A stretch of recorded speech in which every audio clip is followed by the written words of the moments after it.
we should present our bones living sacrifices. There's a condition today where bones are breaking down and far too early, and it's called osteoporosis. And sometimes, especially ladies, will have tests and they'll have early osteoporosis.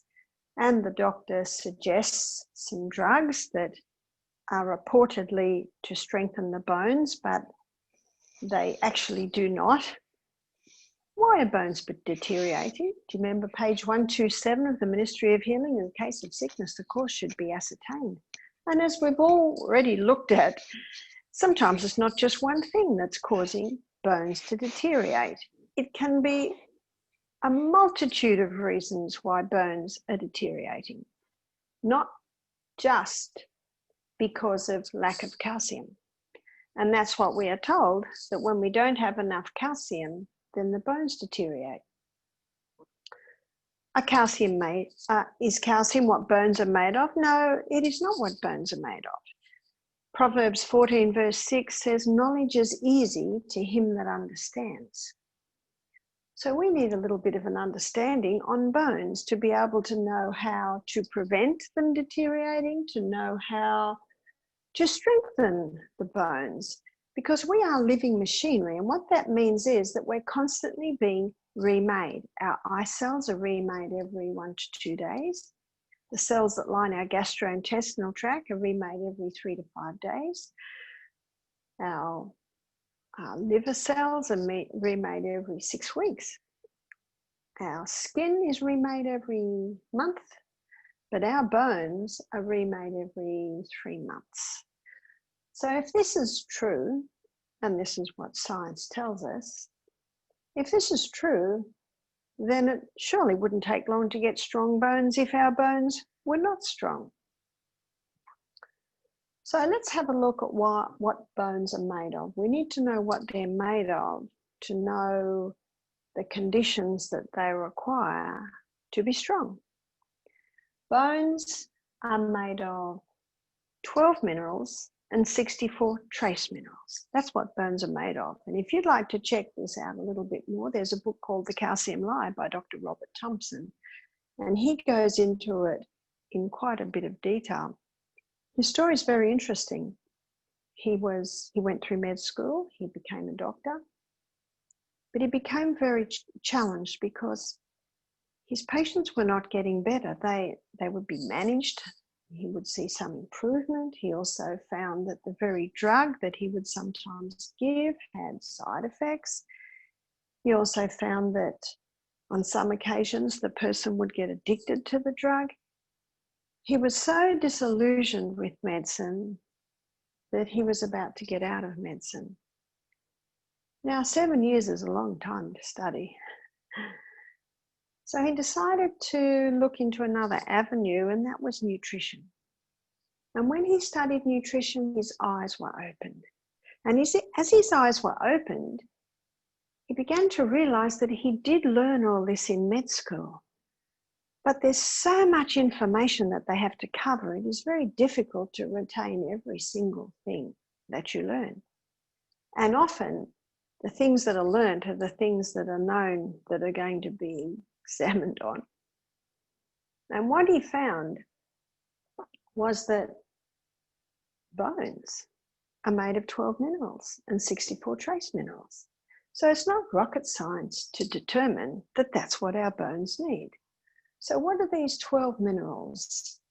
The 12 minerals are boron and calcium and chromium and iron, magnesium, manganese, silica, and selenium, sulfur, potassium, phosphorus, and zinc. That's what bones are made of. And 64 trace minerals. And so as you can see, that's exactly what our bones need. Our bones need 12 minerals and 64 trace minerals.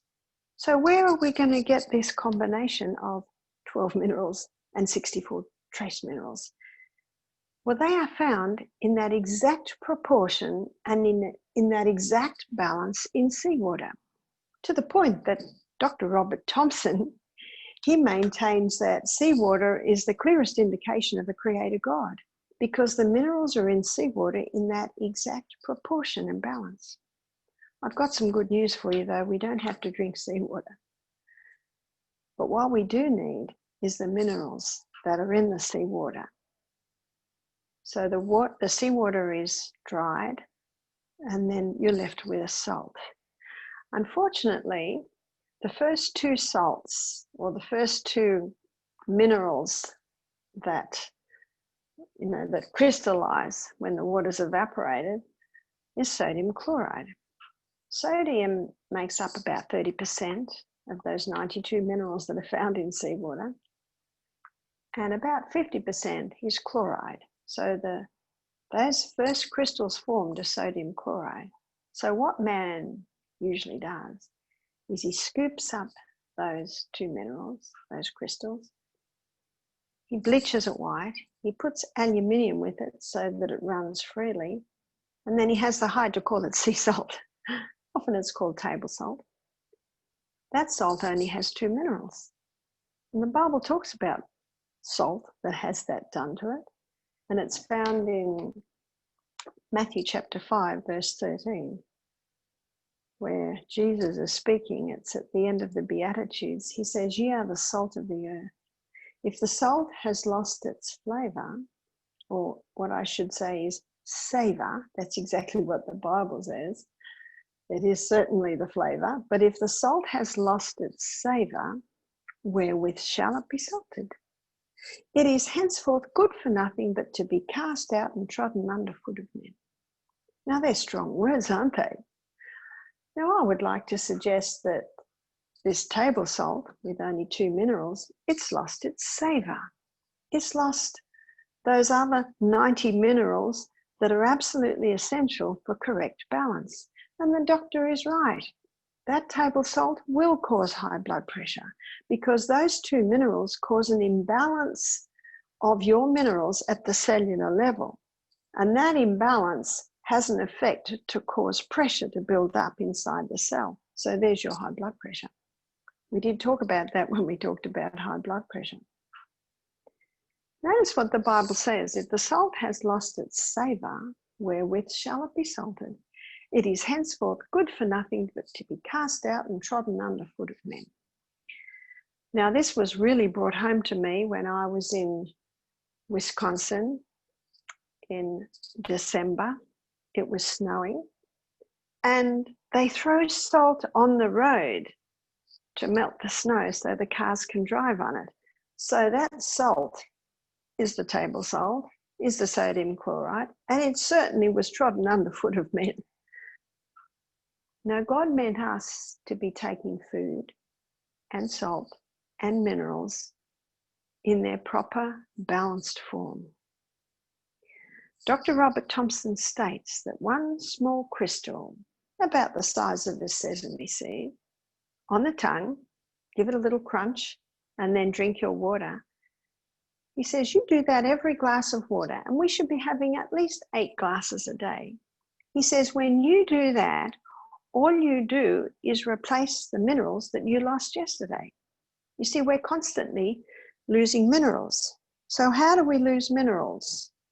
When we sweat. When we sweat, we lose minerals. Have you ever tasted your perspiration? It's a little salty. When we urinate, we lose some minerals. If we have a cold and we're blowing our nose a lot, we're losing some minerals. By our colon, we're losing some minerals in the liquid in the colon. We're constantly losing minerals, and so these minerals must be replaced. So that is one of the contributing factors to osteoporosis, is loss of minerals. So number one, we need to be giving our body those minerals by using the Celtic salt. The Celtic salt is a hand-harvested sea salt from the Celtic Sea, and it has approximately 82 minerals. But doesn't seawater have 92? Where are the other 10? They're in such pico proportions that's barely measurable, that it's inevitable that some of the minerals are lost.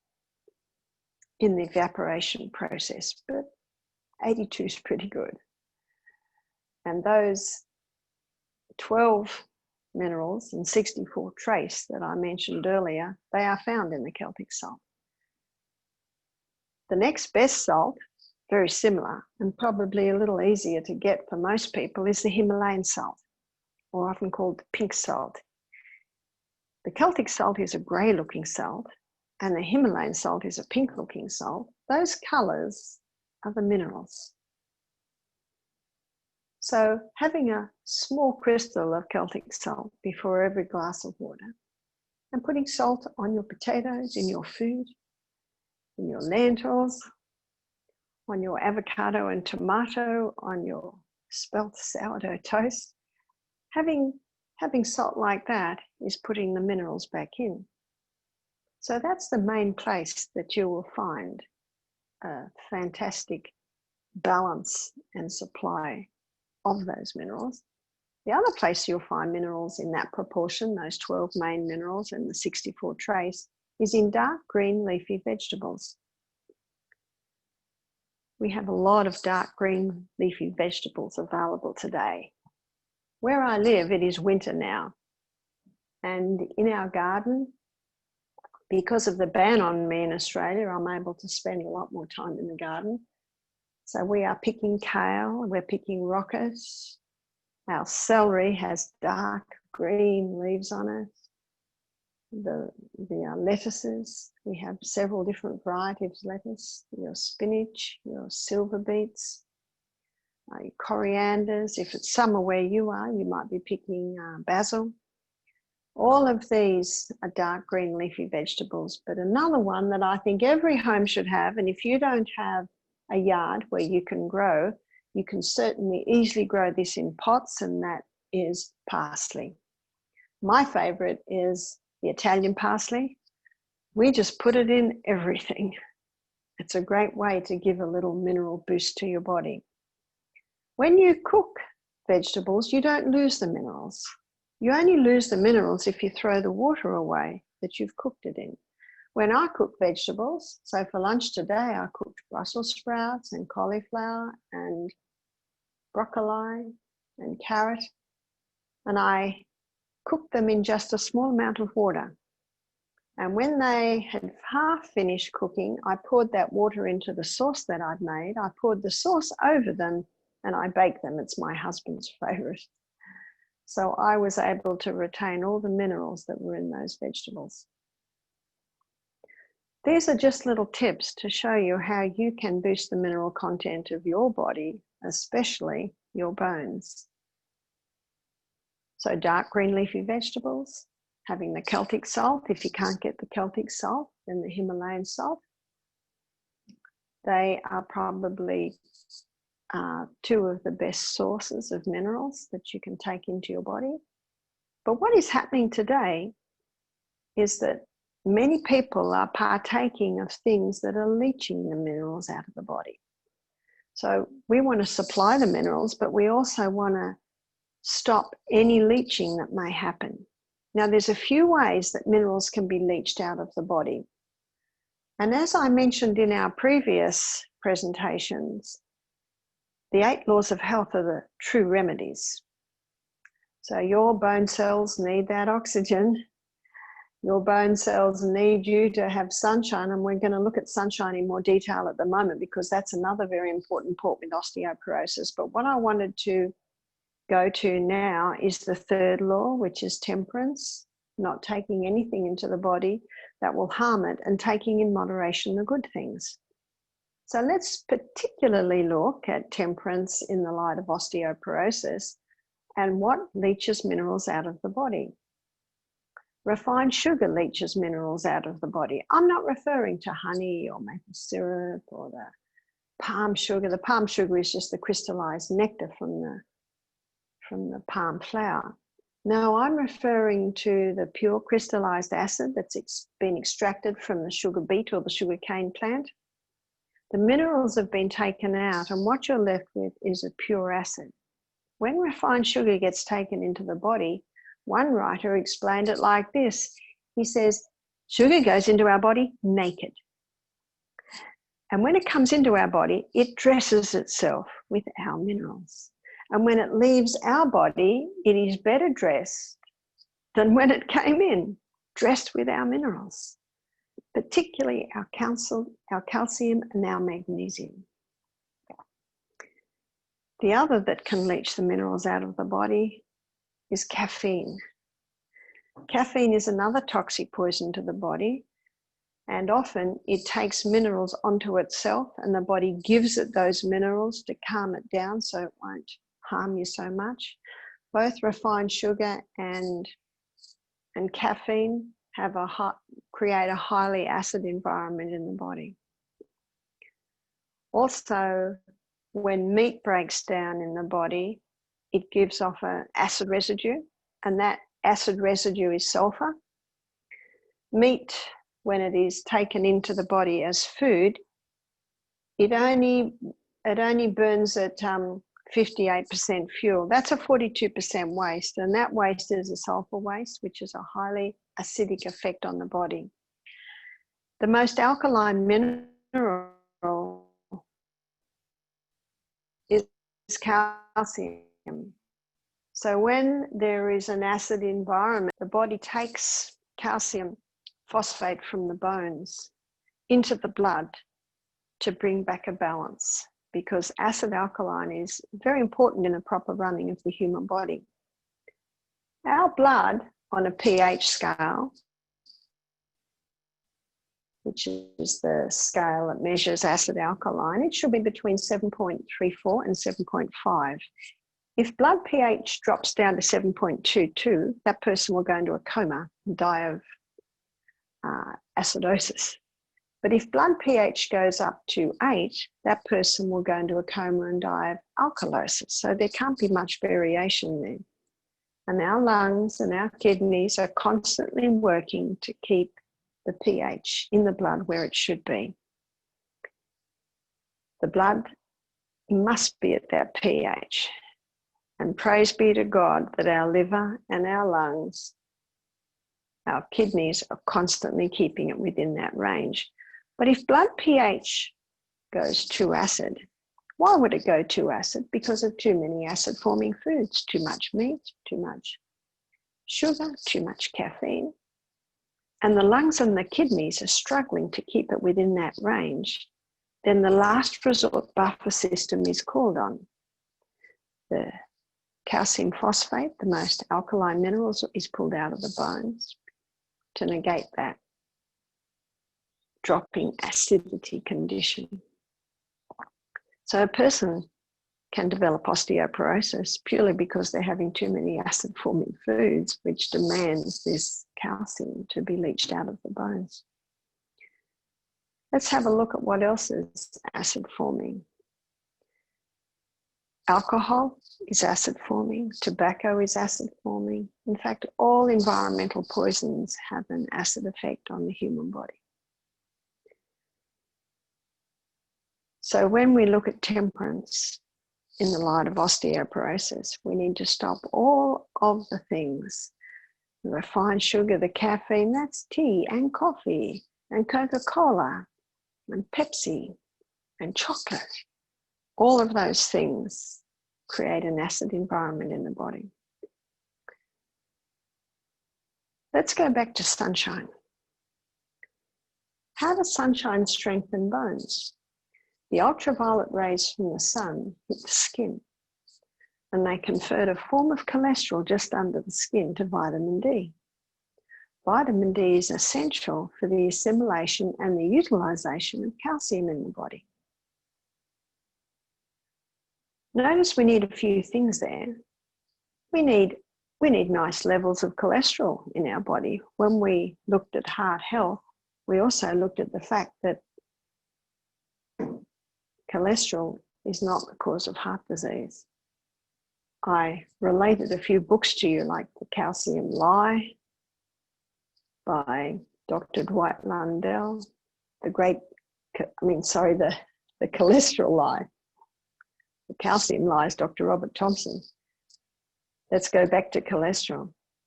The Cholesterol Lie by Dr. Dwight Lundell, cardiovascular surgeon, performed 10,000 bypasses, and he's written the books showing that it's not cholesterol that causes heart disease. Another British heart surgeon named Dr. Malcolm Kendrick, he's written a book called The Great Cholesterol Con. I related probably about 5 books by different authors, mostly doctors, who were showing that it's not cholesterol that causes heart disease. Dr. Natasha Campbell McBride, she shows in her book, Put Your Heart in Your Mouth, she spends the first, I think, 3 or 4 chapters showing all the environmental poisons that damage the arterial wall, demanding that the liver make more cholesterol to repair the damage done by the environmental poisons on the arterial wall. Because of this myth, this lie, this con that cholesterol causes heart disease, many people are on fat-free diets and on cholesterol-lowering medication. Those people are the ones that tend more to vitamin D deficiency, because the ultraviolet rays from the sun, when they hit the skin, they convert a form of cholesterol just under the skin to vitamin D. And vitamin D, it's been hailed today as the anti-cancer vitamin, but vitamin D, as we're looking at in our presentation on osteoporosis, is necessary to be able to get the calcium inside the cell. So we need to have sun exposure every single day. How much exposure do we need? Well, the darker the skin, the more sun that you need. And the darker the skin, the more sun you can endure. I can only handle maybe 20 minutes because of my light skin. But if I go out in the sun for 20 minutes every day, then my skin becomes a little tanned, a little browner, and then I can bear more sun. For someone who has very pale skin, maybe sandy or auburn-coloured hair, blonde, blue eyes, their skin can be very susceptible to burning, so they have to be very cautious. Unfortunately, people with skin like that often come totally out of the sun. Then they lack vitamin D, and when you lack vitamin D, your cells cannot access the calcium, so there's a contributing factor to osteoporosis. We need that sun. What the research is showing today is that vitamin D deficiency certainly is contributing to osteoporosis, but what research is also showing is that when we lack vitamin D, it's a contributing factor to osteoporosis, as I just said, but it's also showing that people that use sunscreens, they double their risk of getting skin cancer, because vitamin D is essential in the protection not only against osteoporosis, not only against heart disease, not only against many diseases, but protection against skin cancer. And so this lack of sun, which people are doing to prevent skin cancer, is actually contributing to skin cancer. God put the sun in the sky for a reason. And it's a wonderful thing when the sun shines. Isn't that where you want to be? Now, in Jamaica, in the middle of a hot day, I must say I didn't really feel like standing in the sun.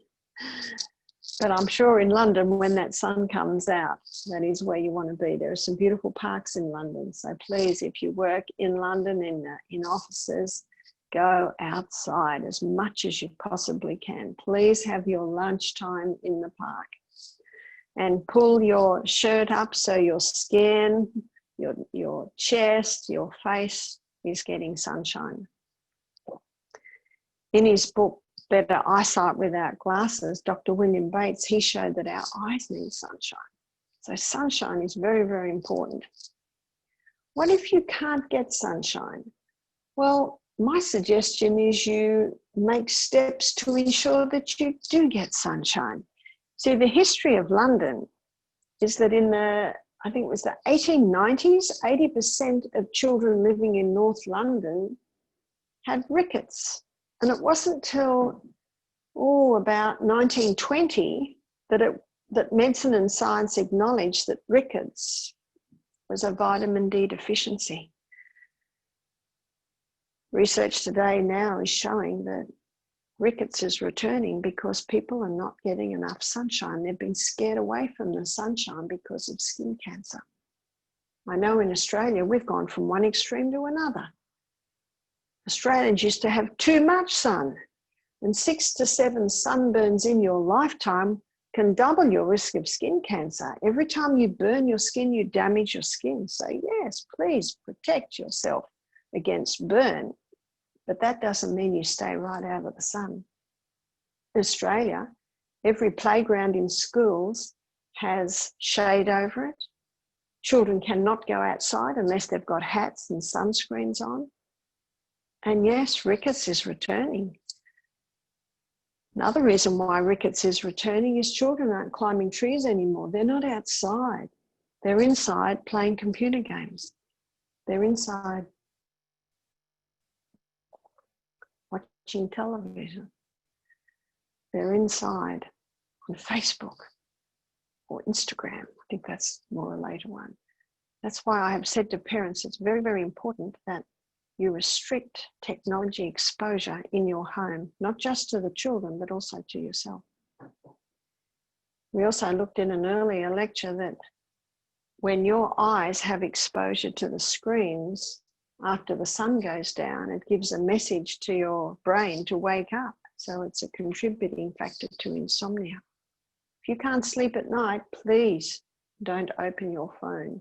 Don't open any device, because then you'll never sleep. If you can't sleep at night, you're better to get a soft light and a book and just read with that soft light. You see, the brain needs messages through the eye to dark and light. So it's very important to have sunshine for your vitamin D so that your cells can access the calcium and all the minerals. Calcium's called the king of all minerals. It's called the king because when calcium gets into the cell, all the other minerals piggyback on the back of calcium. That's why it's called the king. But it's been misunderstood. The worst thing to do if you want to strengthen your bones is to take calcium supplements, because the bones are not made of calcium. If you're taking calcium supplements now, my advice is make this your last bottle.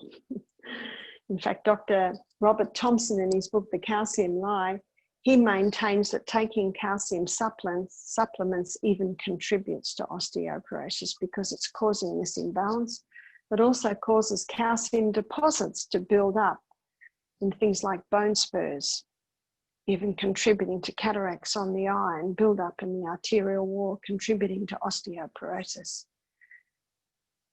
So what calcium supplement should we take? Is taking that mineralized salt, and to make sure every day you get a good dose of dark green leafy vegetables.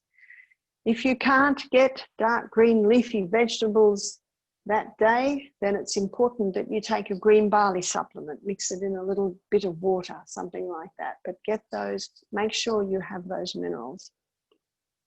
So let's recap on how to strengthen our bones.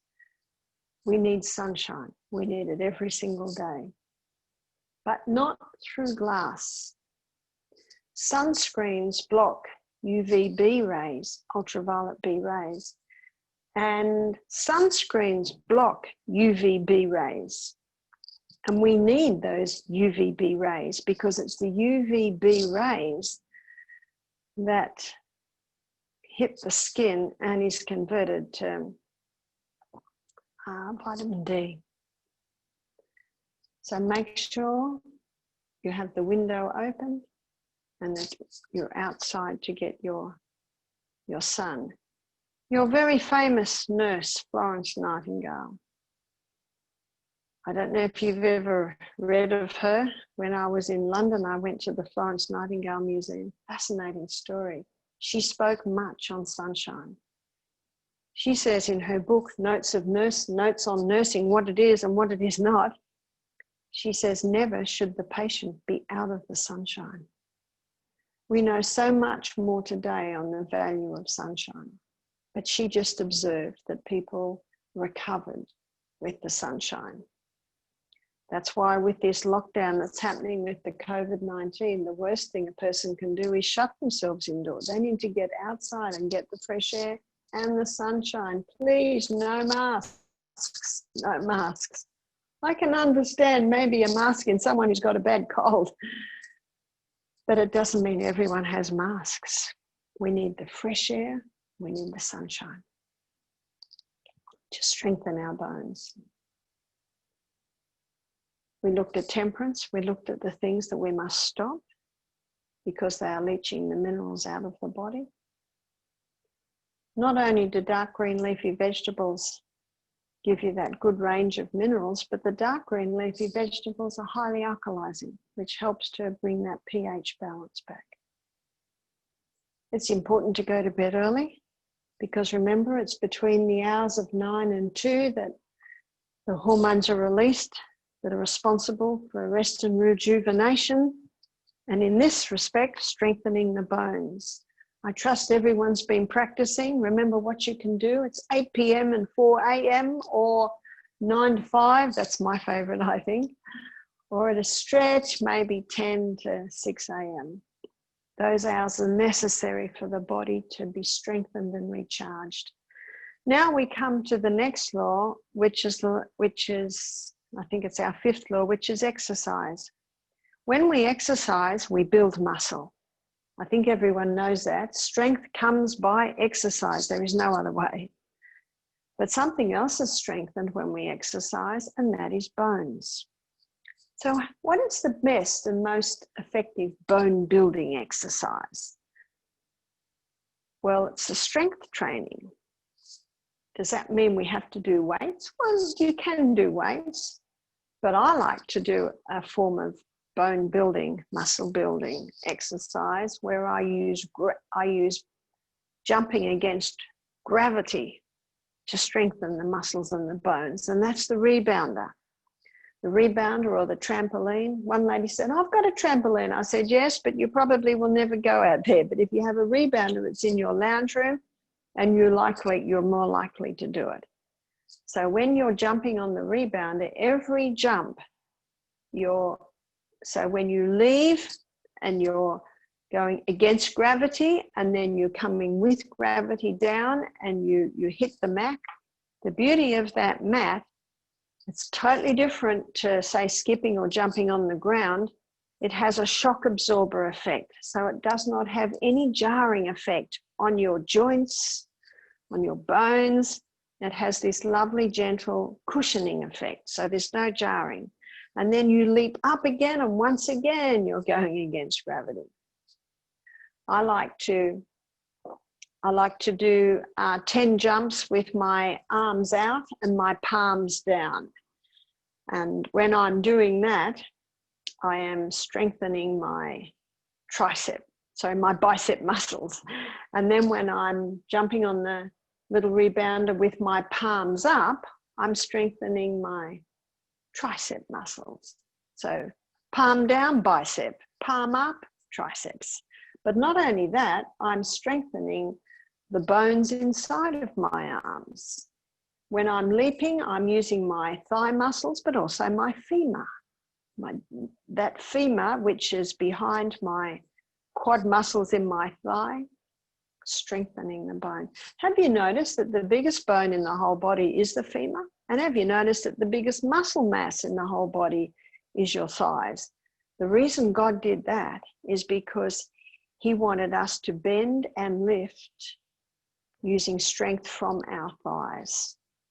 We will use our thigh muscles and femur when we bend with a straight back.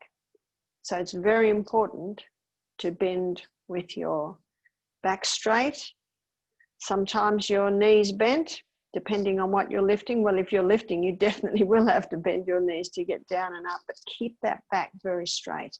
And then your spine, and how many people's spines deteriorate because they don't lift or bend properly. Just remember, God gave us the biggest bone and the biggest muscle mass in our thighs so that we would use our thighs as the strength to lift.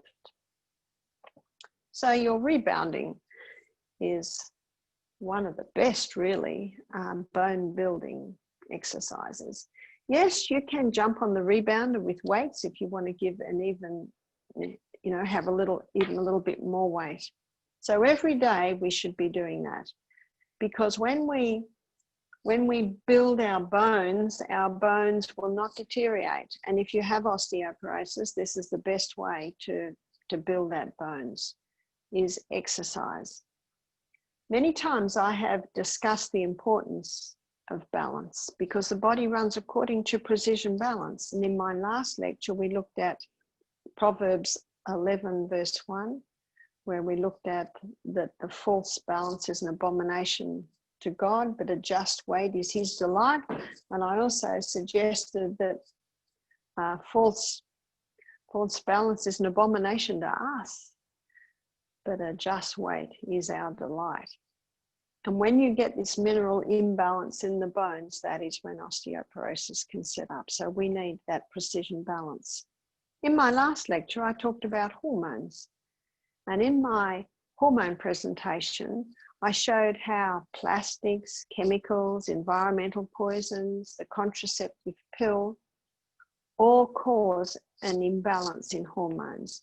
And that imbalance is progesterone dominant. Well, progesterone deficiency, I should say, and estrogen dominance. God designed the human body to have progesterone dominance and estrogen to be low and under, because progesterone is your precursor for all the other hormones. But the environmental poisons, the heavy metals, the chemicals, the contraceptive pill, all cause a drop in progesterone and a rise in estrogen. So this imbalance, which is estrogen dominance and progesterone deficiency, that's having an effect on bones, because progesterone boosts bone building cells, which are called osteoblast cells. And to have strong bones, to build stronger bones, we need a good amount of progesterone. So everyone with osteoporosis should be seriously considering applying the Anna's Wild Yam cream, because the Anna's Wild Yam cream has an effect to boost progesterone. And when you boost progesterone, remember, you're boosting your bone building cells. How long should a person be on that? At least a year. And remember, it's applied twice a day, every morning, every night, for 3 weeks a month. If you're menstruating, stop when you're menstruating. If you're not menstruating anymore, just choose 1 week where you don't apply the cream. Ideally, for about a year. 1 jar should last about 3 months. So every morning and every evening, you dip the finger in, just past your nail bed. So just a little dip, and so the whole of the nail is covered. And then you apply it to inside of arms 1 time, chest another time, abdomen another time, inside of thighs another time. So you alternate the sites of application. The Anna's Wild Yam cream boosts progesterone, which boosts bone building cells. We'll move on with our laws. After exercise is proper diet. The diet that gives the nutrients required for strong bones is a diet that is high in fresh fruits and vegetables, particularly the dark green leafy vegetables. Also, generous proteins found in your legumes, which is your chickpeas, lima beans, black-eyed beans, lentils, cannellini beans. I'm a cook. I love cooking. I cook them every day. But if you're not fussed on cooking, you might cook a dish and that will do you a couple of days. If you cook a legume dish to do a couple of days, then every day all you have to do is make a salad, maybe steam maybe cook some rice or steam some vegetables, and there you have your complete meal.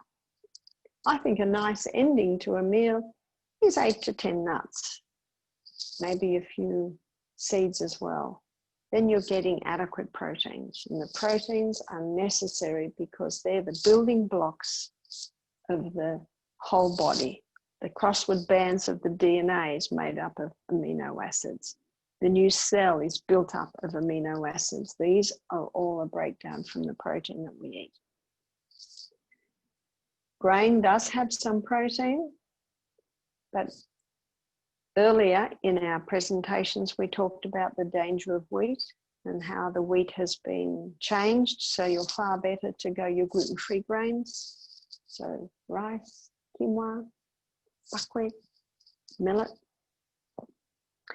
Spelt is the grain that's derived from the original wheat, and it has not been hybridized. Healthy fats. So your healthy fats are found in your nuts, your seeds, coconuts, your olives, olive oil, coconut oil. I'm not suggesting huge amounts. Well, I don't think most people do because it is expensive. So that is the diet that will give you not only healthy, strong bones, but it will also supply everything that every cell in the body needs. Use of water. We don't think of our bones needing water, but they do. Every single cell in the body must have water. We need to be drinking at least 8 glasses of water a day, maybe 9 or 10. Often it depends on your size and also your physical, mental output through the day. But water is absolutely necessary. It's the second most vital element needed for life. The most vital element needed for life is oxygen. That's probably not a surprise to you. But we need to be drinking water. Have it little by little. Try and have at least 2 glasses before you eat breakfast. There's a time to drink water and there's a time not to drink water. We should be drinking between meals. So stop about half an hour before the meal and resume about an hour and a half after the meal. When you do that, you won't be watering down your hydrochloric acid, which is an important enzyme necessary for proper digestion. So make sure you're drinking adequate water through the day. The last law, last and certainly not least, the last and the best, is trust in divine power. I think most of us are familiar with an often quoted proverb. It's Proverbs 3, 5 and 6. Trust in the Lord with all thine heart, lean not on thy own understanding. In all thy ways acknowledge him, and he shall direct thy paths. Be not wise in thine own eyes. Fear the Lord and depart from evil, and it will be strength to your navel, health to your bones. Strong bones. We need strong bones. Stress, anxiety. They all contribute to disease and osteoporosis also.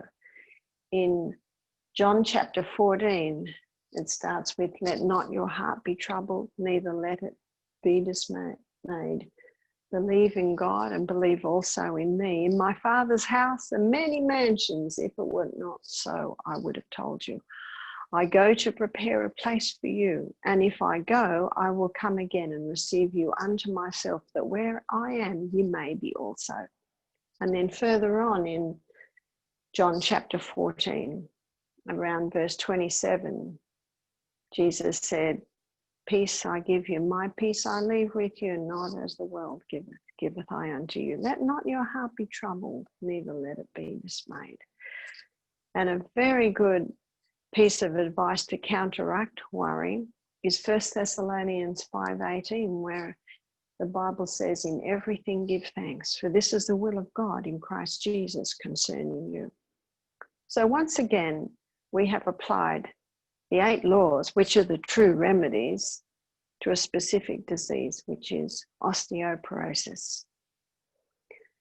I trust now you're inspired to look after your bones. And you know, the only exposed bones in our body are your teeth. And the teeth deteriorate when they lack minerals. The teeth deteriorate when there is not good oral hygiene. And one of the best ways to have oral hygiene is to oil pull. An oil pull is putting a teaspoon of coconut oil in the mouth and swishing. Swish for about 10 minutes. You might swish for 10 seconds, stop for 10 seconds, swish for 10 seconds, stop for 10 seconds.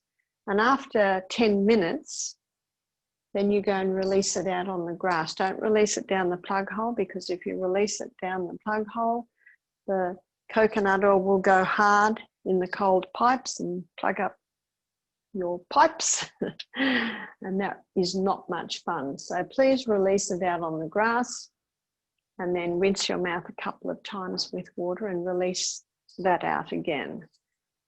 What oil pulling does is it pulls waste out of the glands under your tongue. It pulls waste out of the blood vessels under your tongue. It pulls waste out of the tongue. It also, as antibacterial, it puts a better microbial balance in your mouth. When you have pathogens in your mouth, those bacteria will eat at your enamel. So when you oil pull, you keep that in check. If someone has gingivitis, infected gums, bleeding gums, I would suggest they oil pull even 3 times a day. So that's one way you can keep your bones strong. Yes, from the inside, we need to strengthen them from the inside by taking the minerals that I spoke about. Stop taking anything that will leach the minerals out. Are there any questions as we close?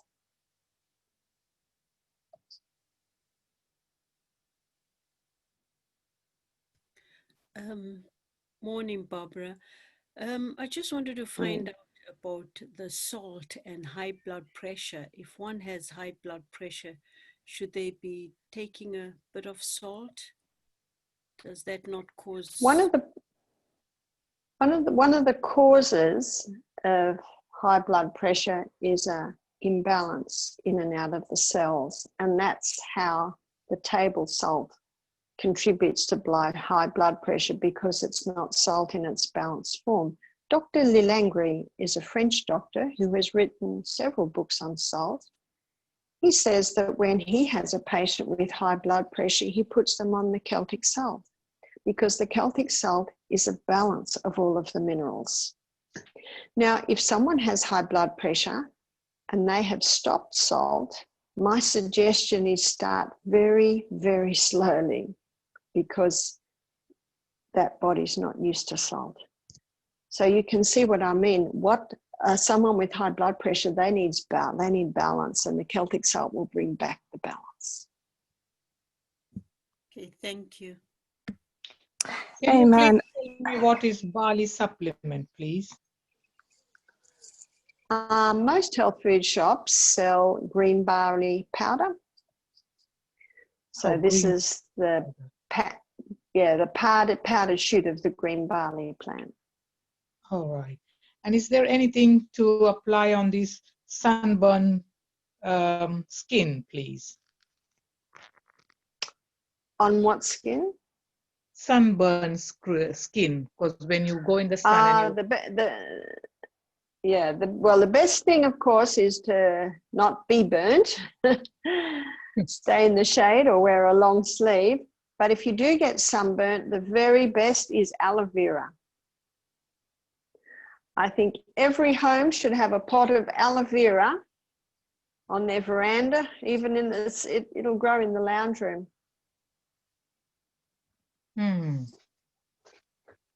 Thank you. Yeah, Auntie Barbara, on what you're saying about the salt, so I'm thinking about Celtic salt. You said it's supposed to be a gray color. So when we find sea salt white, it's not. I have seen some Celtic salts that are whiter than others.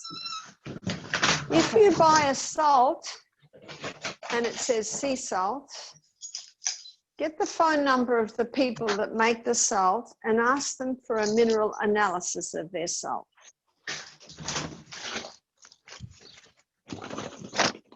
Thank you. We've got some questions on the chat. I think they asked how to apply the yam cream. You've already mentioned that. You apply it 2 times a day, in the morning and in the evening. And somebody about sunburn has been asked. How can I do a parasite cleansing? You can go to a health food shop and you can buy tablets that have herbs that kill parasites. The 2 main ones would be wormwood and black walnut. Also oregano essential oil, that's a nice strong one. Ideally, you take it in a capsule form or in a tablet form because these herbs are so bitter. Also remember that parasites hate pumpkin seeds. So when you start breakfast in the morning, always start with 1/4 cup of pumpkin seeds. So that's the first thing that goes into your gastrointestinal tract. Parasites hate raw garlic too. So including raw garlic is good. A great way to take it is to crush garlic in olive oil, and then you can spread that on your sourdough spelt toast, or you can spoon it onto your baked potatoes, or you can spoon it into a bowl of hot soup. So that's a more pleasant and easier way to take raw garlic. Lovely. We've got somebody who's asking about morning sickness. Any advice for someone suffering from morning sickness? Morning sickness. A lot of ladies get morning sickness. My daughter has 7 children. She's had 6 pregnancies because she had twins at one stage. And she vomited every day of her pregnancy.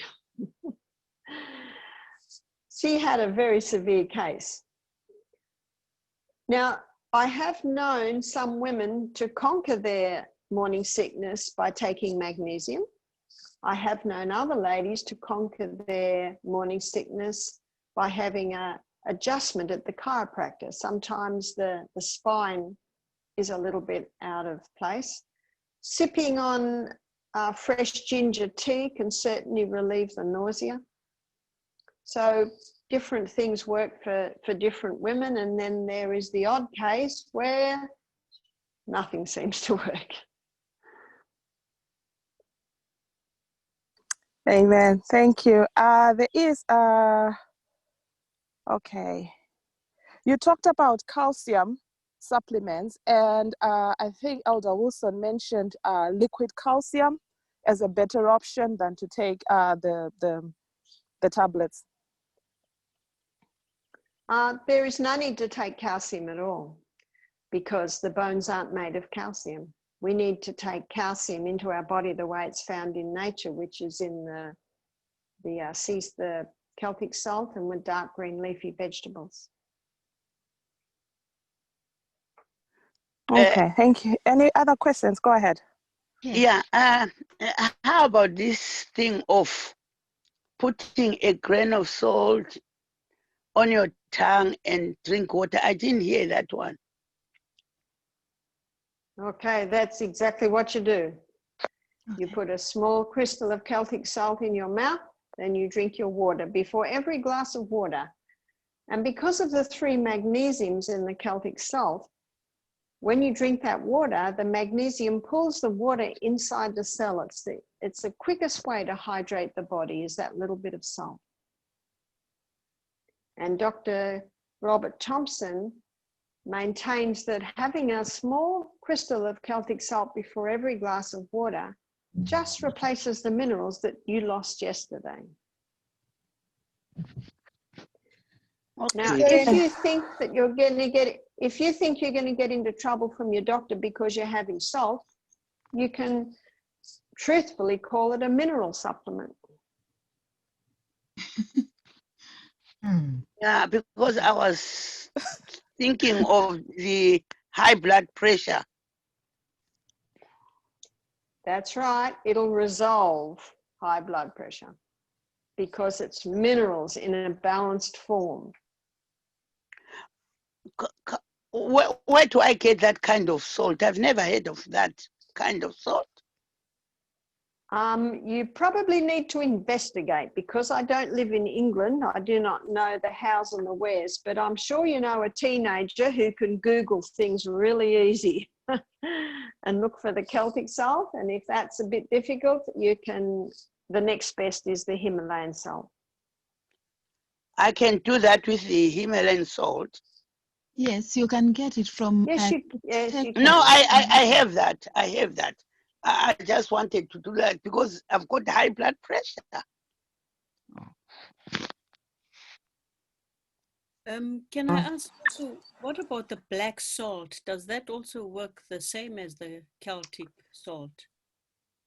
I'm pretty sure the black salt does have the minerals. You just have to investigate. I know it has a little charcoal in it, which gives it the black color. But again, you just contact the people that make it and ask them for a mineral analysis of their salt.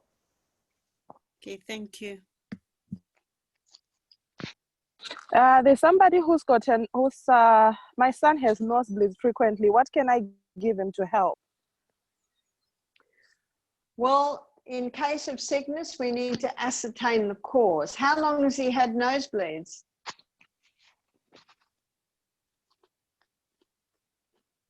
All his life? Jill, can you answer that? Hello, Jill? Yeah, he's had it just a few months now. It's about 6 months since he's been having these nosebleeds. Because there can be a few causes for the nosebleeds.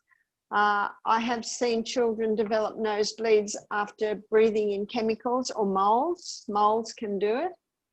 Also, it may be an allergy. So you would have a look at when it all started, whether you can link something there.